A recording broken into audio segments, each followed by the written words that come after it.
Thank you. क्रॉपसॅपच्या या उपविभागीय स्तरावरच्या प्रशिक्षण वर्गामध्ये उपस्थित सर्व आदरणीय व्यासपीठ आणि सर्व सन्माननीय अधिकारी वर्ग, मित्रांनो, आज आपण एका नवीन विषयाला स्पर्श करणार आहोत, जो सध्या शेतकऱ्यांना भेडसावत आहे. तो म्हणजे या सर्व पिकाच्या रोपावस्थेमध्ये जो पावसाचा खंड पडलेला आहे, या अवस्थेमध्ये शेतकरी चिंताग्रस्त होत असल्याचं आपण पाहत आहोत. अशाही परिस्थितीमध्ये पिकांचं व्यवस्थापन कसं करावं या बाबीवर आपण आज चर्चा करणार आहोत. आपण बीड जिल्ह्याचा जर विचार केला तर आत्तापर्यंत जवळपास 71% पेरण्या झालेल्या आहेत. बाजूचा धाराशिव जिल्हा आहे, या जिल्ह्यामध्ये 60 ते 65% पेरण्या झालेल्या आहेत. म्हणजे अद्यापही आज 15 जुलै आहे, परंतु 30 ते 35% क्षेत्रावर पेरण्या नाही. जिल्ह्यामध्ये असे काही तालुके आहेत, आष्टी आहे, परळी आहे, या तालुक्यामध्ये फार कमी पेरणी आहे. आजही 35% पेरणी जवळपास. धाराशिव जिल्ह्यामधल्या सुद्धा बऱ्याचशा तालुक्यामध्ये 30 ते 35% पेरणी आहे. मग इथून पुढे आपल्याला पेरणी करावयाची आहे, तर नेमकी कोणती काळजी घेतली पाहिजे? पावसाच्या खंडादरम्यान आपण काय केलं पाहिजे आणि काय नाही केलं पाहिजे, या दोन्हीही बाबीवर चर्चा करणार आहोत. मित्रांनो, पावसाच्या खंडाचं सिम्पटम्स पिकावर कधी दिसायला चालू होतात? खंड जर 10 दिवसाच्या पुढे जायला चालू झाला की हलक्या जमिनीवर या पिकावर पावसाच्या खंडाचे सिम्पटम्स दिसायला चालू होतात. भारी जमीन असेल तर त्या जमिनीवर 15 दिवसाच्या पुढे या पावसाच्या खंडाचे सिम्पटम्स दिसायला चालू होतात.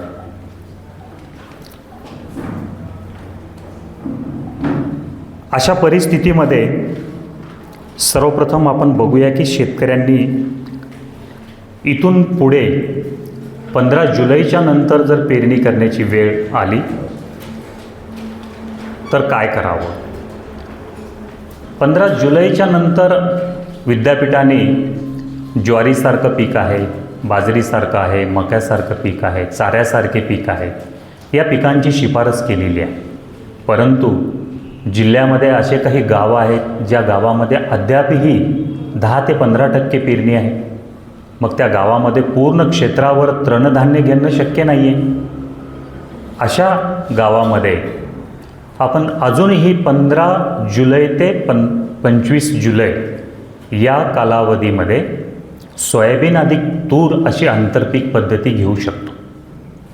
मात्र सोयाबीनमध्ये अतिशय कमी कालावधीच्या ज्या जाती आहेत, जसे की JS 335 आहे, 612 आहे, 71 नंबर आहे, ज्या कमी कालावधीच्या जाती आहेत त्या निवडाव्यात.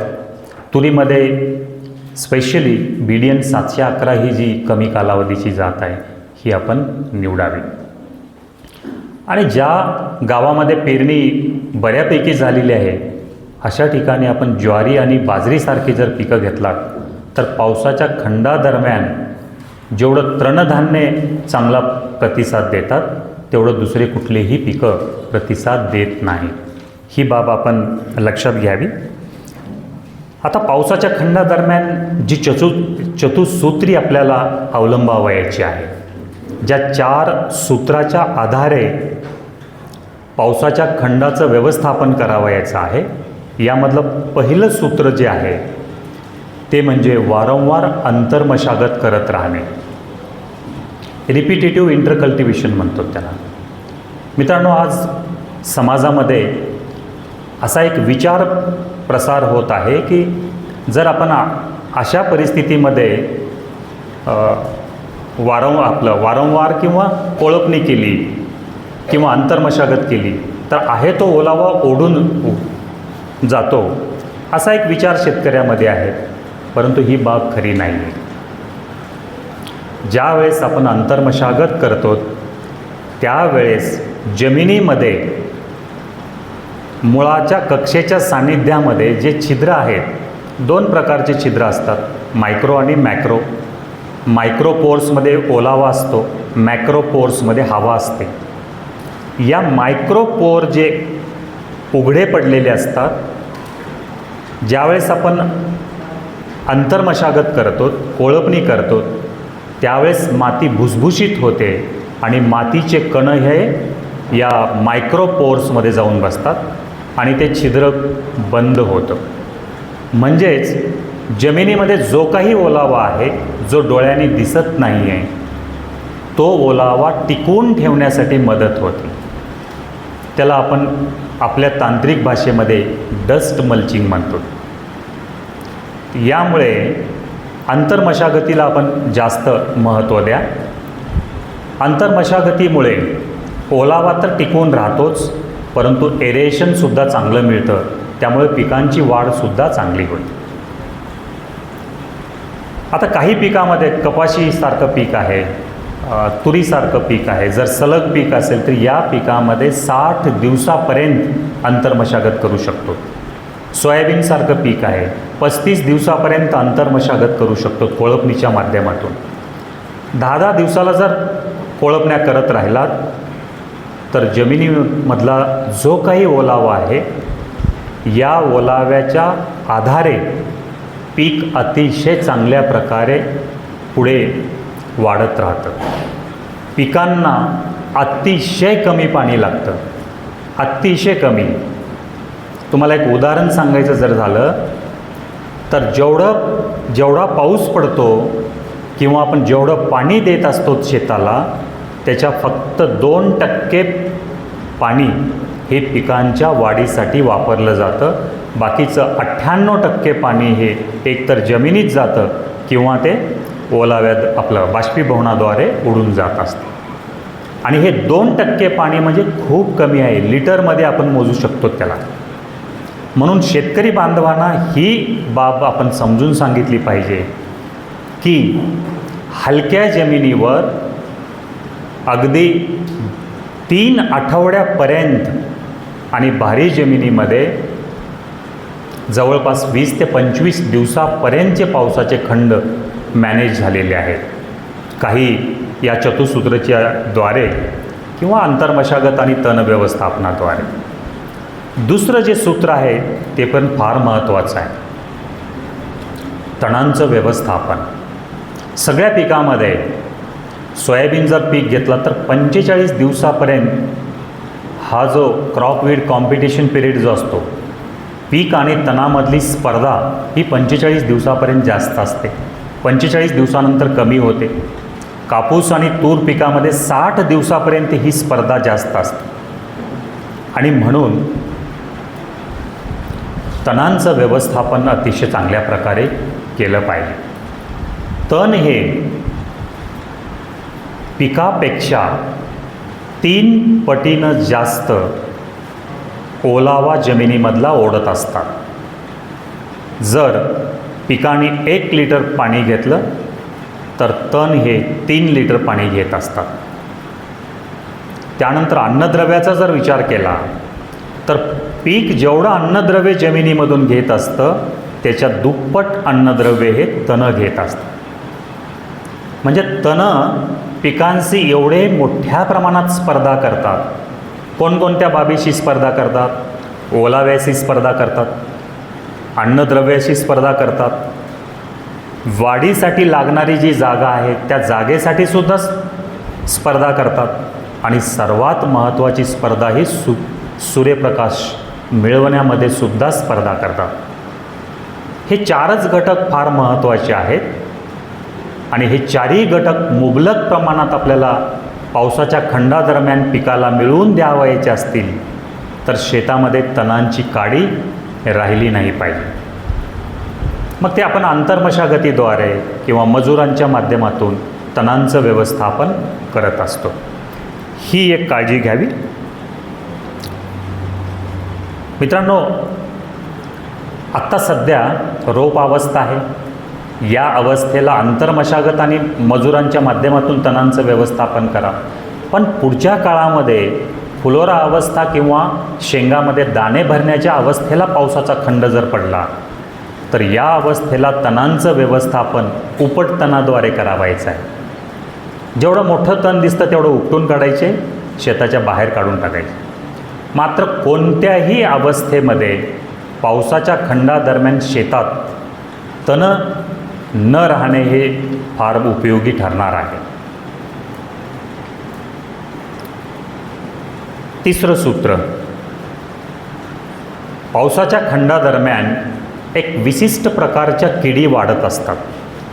आत्ता आपल्याला सरांनी सांगितले, कापसामध्ये बघितलात तर थ्रिप्स वाढते, सोयाबीनमध्ये बघितलात तर खोडकीड आणि नागाळी वाढते, तूर पीक बघितलात तर पाने गुंडाळणारी आळी वाढते. आणि पावसाच्या खंडादरम्यान आपण त्याला दुर्लक्ष केलं तर ही कीड आर्थिक नुकसान पातळीच्या पुढे जायला चालू होते. आणि पावसाचा खंड कधीतरी ब्रेक होणार आहे, तो 10 दिवसाला होईल किंवा 15व्या दिवशी होईल. पण आत्तापर्यंतचा इतिहास सांगतो की पावसाच्या खंडानंतर अतिशय चांगला पाऊस पडतो. आणि या पावसाद्वारे सगळ्या पिकामध्ये, विशेषतः सोयाबीन आणि तुरीमध्ये रिकव्हरिंग कॅपॅसिटी खूप चांगली आहे. त्यानंतर कपाशी पिकामध्ये रिकव्हरिंग कॅपॅसिटी चांगली आहे.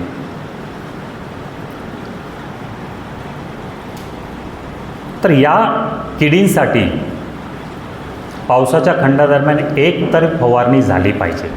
विशेषतः सोयाबीनमध्ये साधे जे औषध आहेत, प्रोफेनोफॉस आहे, इमामेक्टिन बेन्झोएट आहे 1.9%चं, किंवा कपाशीमध्ये निंबोळिया अर्क अधिक गोमूत्र यांच्या स्प्रेईंगसुद्धा रस शोषण करणाऱ्या किडीसाठी खूप चांगल्या चालतात.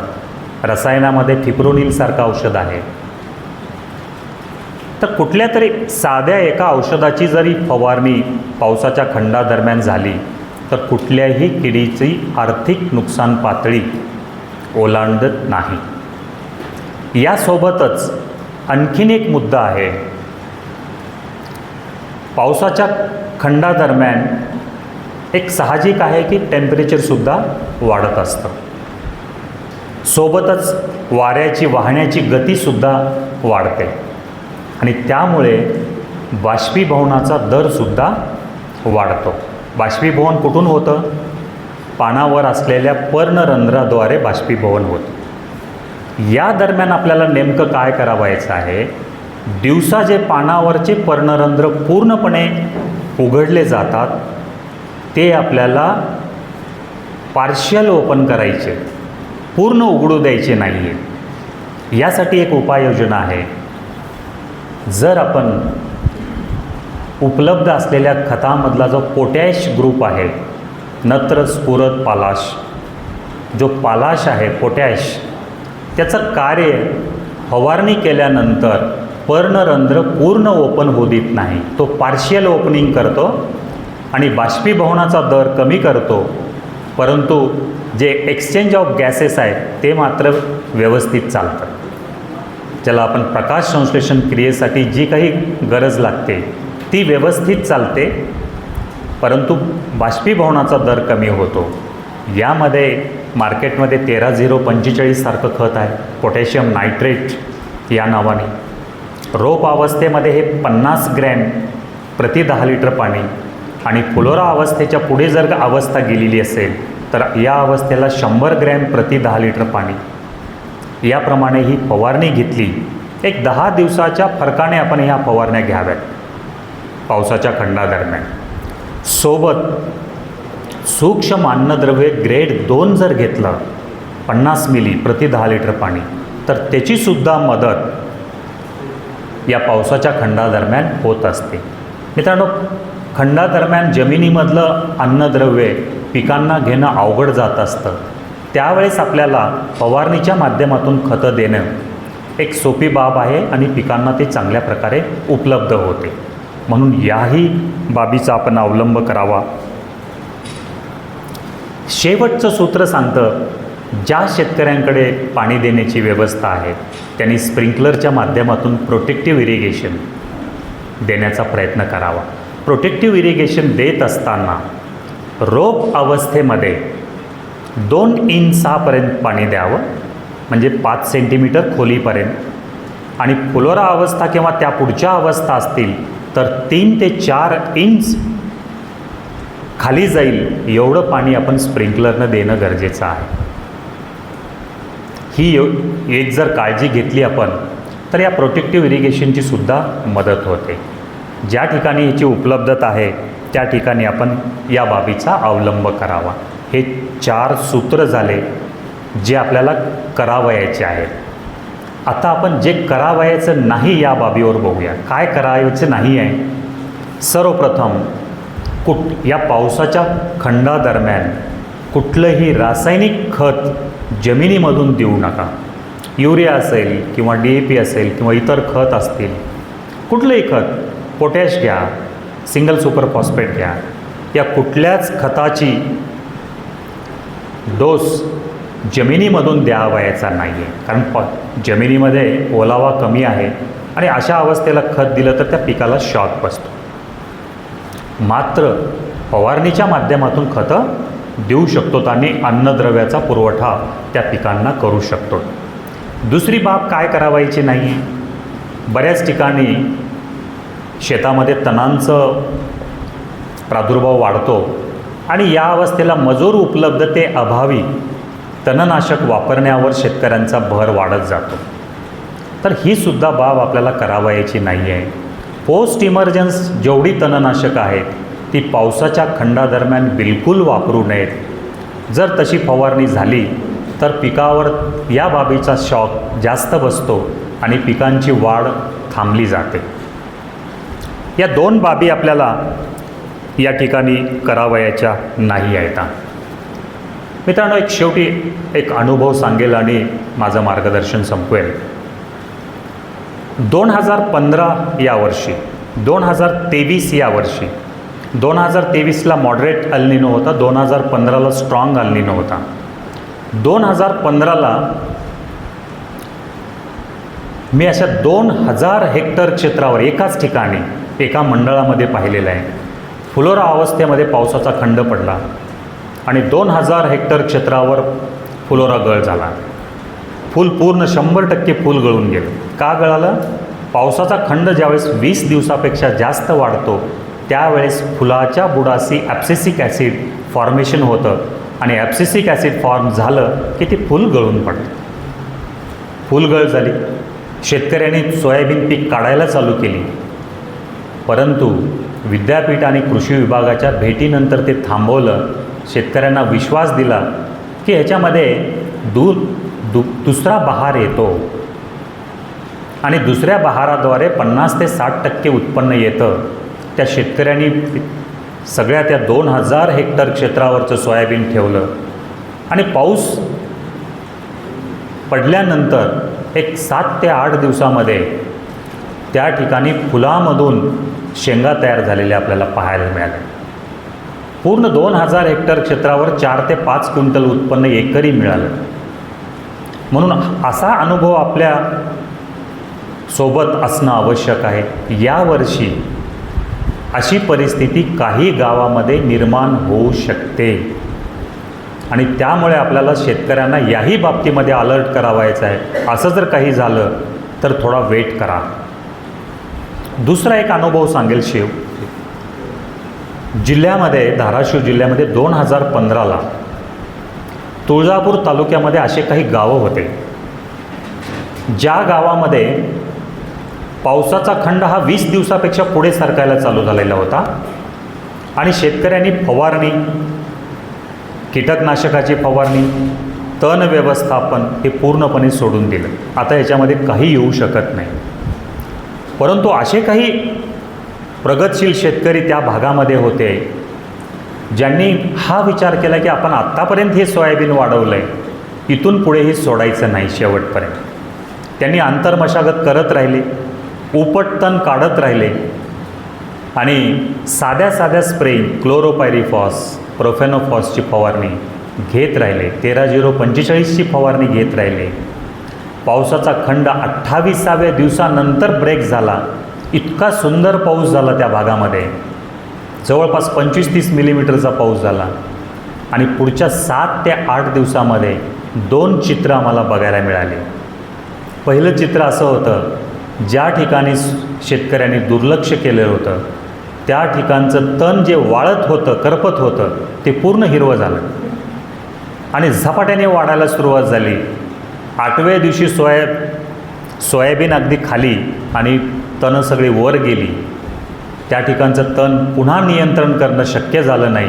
त्या ठिकाणी 1-1.5 क्विंटल उत्पन्न आलं आणि ज्या ठिकाणी शेतकऱ्यांनी या तणांचं व्यवस्थापन केलेलं होतं त्या ठिकाणी सोयाबीनमध्ये 100% रिकव्हरी मिळाली. त्या ठिकाणी 6-7 क्विंटल उत्पन्न एकरी मिळालं. हाही अनुभव आपण शेतकऱ्यांना सांगितला पाहिजे, जेणेकरून पावसाच्या खंडादरम्यान नेवर गिव्ह अप, कधीच सोडून द्यायचं नाही शेवटच्या क्षणापर्यंत. आणि आत्तापर्यंत हायेस्ट पावसाचा खंड हा 31 दिवसाचा झालेला आहे, 2015चा. त्याच्या पुढे जात नाही. त्याच्या अलीकडेच 20व्या दिवशी, 21व्या दिवशी किंवा 25व्या दिवशी, 15व्या दिवशी पावसाचा खंड ब्रेक होत असतो. मला असं वाटतं हे अनुभव आपण शेतकऱ्यापर्यंत पोहोचवावेत. आपले आणि संयोजकाचे आभार या ठिकाणी व्यक्त करतो आणि थांबतोय. धन्यवाद मित्रांनो.